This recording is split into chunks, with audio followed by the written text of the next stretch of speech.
اللہ الرحمن الرحیم، السلام علیکم ورحمۃ اللہ وبرکاتہ۔ امید ہے کہ آپ سب خیر و عافیت سے ہوں گے۔ الحمدللہ آج ہم یہاں جمع ہیں تو آپ کو پتہ ہوگا کہ میں عام طور پہ جو ریکارڈنگ سینڈ کرتا ہوں وہ الشیخ مشاری العفاسی کویت کے بڑی جامع مسجد کے امام ہیں، تو وہ بہت ہی خوبصورت قرآن پاک پڑھتے ہیں۔ تو بچپن سے یہ کوشش رہی ہے کہ ان کے لہجے کے مطابق میں نمازیں بھی پڑھاؤں، جمعے میں پڑھتا ہوں۔ یہاں تک کہ الحمدللہ اس مسجد میں جمعہ پڑھنے لوگ آتے ہیں تو کئیوں نے کہا کہ ہم قرات سننے آتے ہیں۔ اس کا تعلق ایک تو پریکٹس کے ساتھ ہے کہ بچپن سے جس چیز پر فوکس ہو نا تو وہ اچیو کرنا ٹارگٹ آسان ہو جاتا ہے۔ تو میرا بھی تھا کہ میں اچھا لہجہ سیکھوں اور اچھا لہجہ پڑھوں اور پھر آگے بڑھ سکوں۔ تو ابھی تک بھی میں سیکھ رہا ہوں، بہت ساری چیزیں ایسی آتی ہیں، مزید مشق کرتا ہے بندہ، محنت کرتا ہے۔ تو بہت سارے ہمارے کلاس فیلوز بھی ایسے ہیں جو اس پہ محنت کر رہے ہیں الحمدللہ۔ تو انہی میں سے ہمارے ایک دوست ہیں مولانا ہلال انور صاحب ہیں، وہ بہت خوبصورت قرآن پاک پڑھتے ہیں، مقامات بھی ان کو آتے ہیں۔ تو العفاسی کا خاص طور پہ لہجہ جو میں نے دیکھا ہے کہ آج کل جو سب سے اچھا پڑھ سکتے ہیں وہ ان سے اچھا کوئی نہیں پڑھتے۔ تو میں آج آپ کی ملاقات کرواتا ہوں۔ بھائی ہلال صاحب کیا حال ہے جی؟ خیریت سے ہیں؟ طبیعت سے ٹھیک ہے؟ ماشاءاللہ جی، یہ ان کا ایک ادارہ ہے، اپنا ادارہ بھی چلا رہے ہیں اور ماشاءاللہ وہاں پہ ذمہ داری ہے بچوں کو حفظ کروانا۔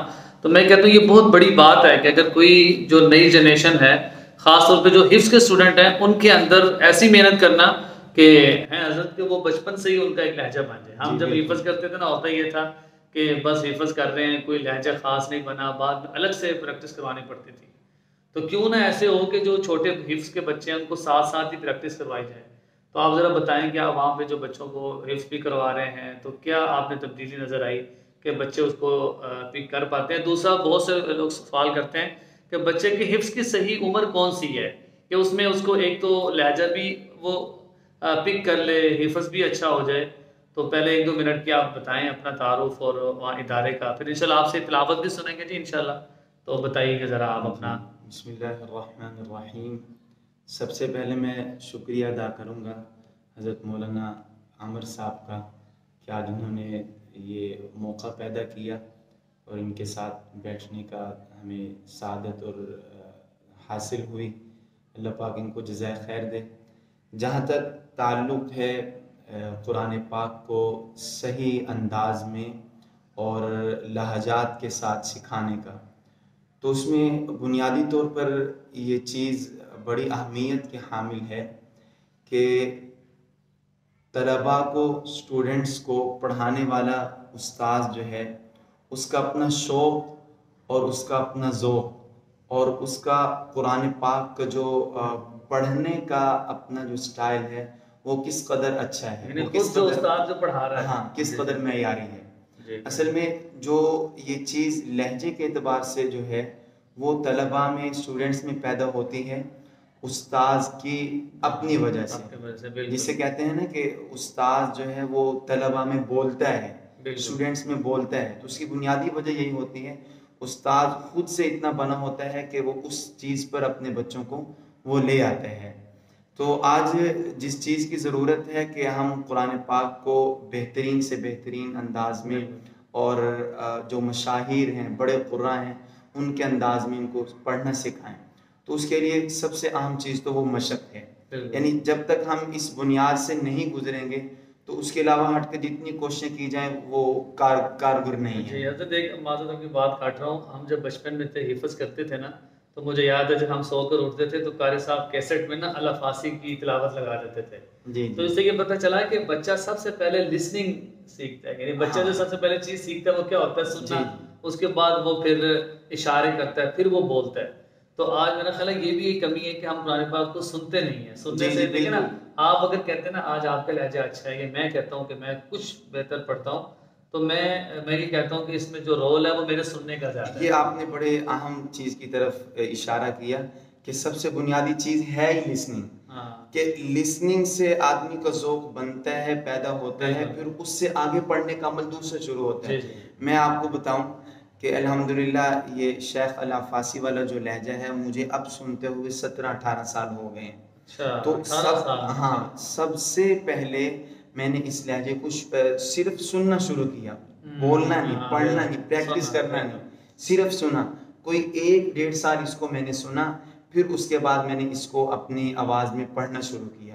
تو پڑھنے کی یہ کیفیت ہوتی تھی کہ جب ہم پڑھتے تھے تو اس وقت بالکل چیخیں نکلتی تھیں، عجیب عجیب آوازیں نکلتی تھیں۔ شروع میں اس طرح ہوتا ہے کہ آپ ٹرائی کرتے ہیں ظاہر ہے، تو پھر غلط غلط بھی پڑھتے ہیں۔ جی جی، تو لہجہ سیکھنے کا جو عمل ہے نا وہ بنیاد وہ لسننگ سے ہے، اس کو ہم وہاں سے شروع کریں، اور جب ہمارا اس سے شعوری طور پر یا ایک مزاج ملنا شروع ہو جائے کہ ان کی آواز ہم کر سکتے ہیں، تو پھر اس سے اگلا ہم سٹیپ شروع کریں کہ اس کو پڑھنا شروع کریں۔ یہ نوٹ کر لیں، جتنے مدارسوں میں میرے جو طلباء ہیں اور خاص طور پہ جو ویوز ہیں جو سنتے ہیں ویڈیو، ان کے لیے ایک پیغام تو اس میں یہ ہو گیا کہ تلاوت کو آپ سنیں۔ ہم کیا کرتے ہیں کہ ہماری کوشش ہوتی ہے کہ ہم سنیں نہ، بس پڑھنا ہمیں آ جائے، تو یاد رکھیے اس کے لیے ٹائم نکالنا پڑے گا، اور سننے کے لیے جس طرح مائیں ہیں وہ گھروں میں کیا کریں، کیسٹ اونچی آواز سے لگا دیں، جو چھوٹے بچے ہیں وہ اس کی تلاوت سنتے رہیں۔ پہلے بھی اس طرح ہوتا تھا۔ بلکہ اس میں ایک اور بھی اہم مسئلہ یہ ہے کہ مدارس میں آپ کی حفظ کی عمومی کلاسیں ہیں یا آپ کسی کو سکھانا چاہتے ہیں، تو اس میں سب سے پہلے جو آپ سٹیپ لیں گے وہ لسننگ سے لیں گے۔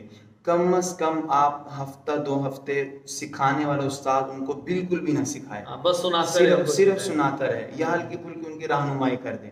انشاءاللہ یہ 2 ہفتے جب ان کے مسلسل چلیں گے، پھر اس کے بعد سیکھنے کا عمل جب شروع ہوگا تو آپ ان کے اندر اتنا بدلاؤ اور اتنی بہتری محسوس کریں گے کہ آپ کہیں گے کہ آدھا کام تو ہمارا ہو چکا ہے، بالکل ہماری محنت بھی کم ہوگی، زور بھی لگانا پڑے گا، اور خود بخود ایک شوق اور ذوق بھی پیدا ہو جائے گا۔ چلیں جی، میری تلاوت تو آپ لوگ سنتے رہتے ہیں، تو آج مولانا ہلال صاحب سے ریکویسٹ کرتے ہیں کہ یہ ہمیں کوئی مختصر سورت کی تلاوت سنائیں، تو آپ پھر نوٹ کریں کہ الفاظی کا لہجہ، اور الفاظی کا لہجہ کیا، میرا خیال ہے کہ قرآن پاک کو خوبصورت پڑھنا چاہیے، چاہے کسی بھی لہجہ میں ہو، تو جس کی آج کل بہت ساری کمی پائی جاتی ہے۔ تو جی آپ انشاءاللہ سنائیں کوئی سورت کہ مخارج پر، صفات پر گرفت کیسی ہونی چاہیے۔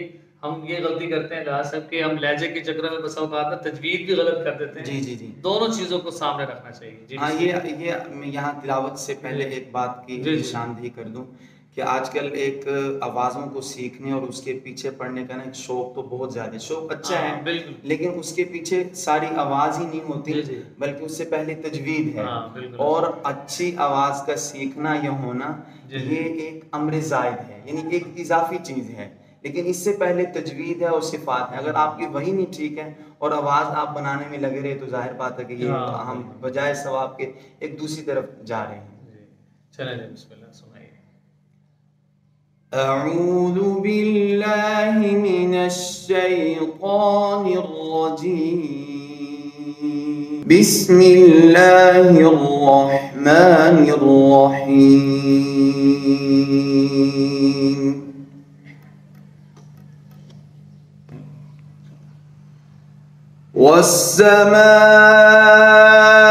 والسماء بنيناها بأيد وإنا لموسعون،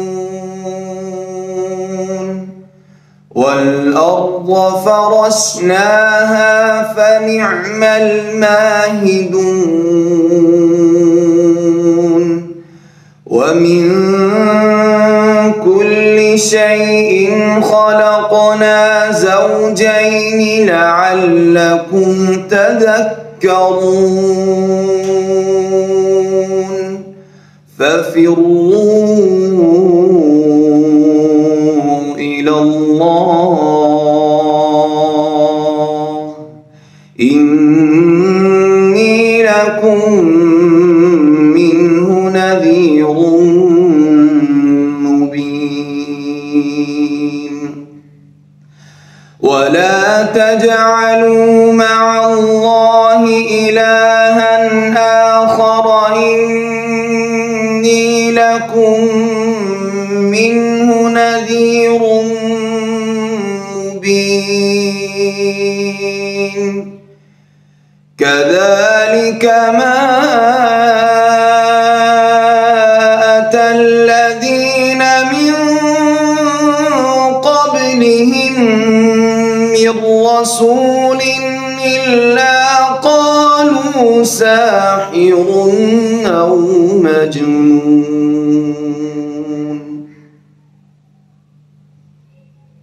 أتواصوا به بل هم قوم طاغون،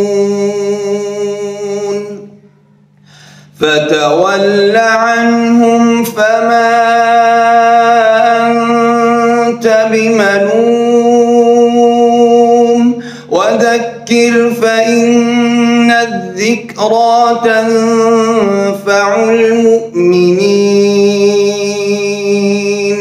وما خلقت الجن والإنس إلا ليعبدون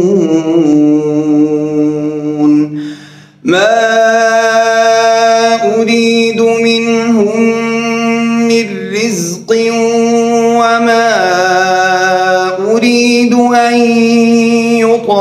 يطعمون إن الله هو الرزاق ذو القوة المتين فإن للذين ظلموا ذنوبا مثل ذنوب أصحابهم فلا يستعجلون فويل للذين كفروا من يومهم الذي يوعدون।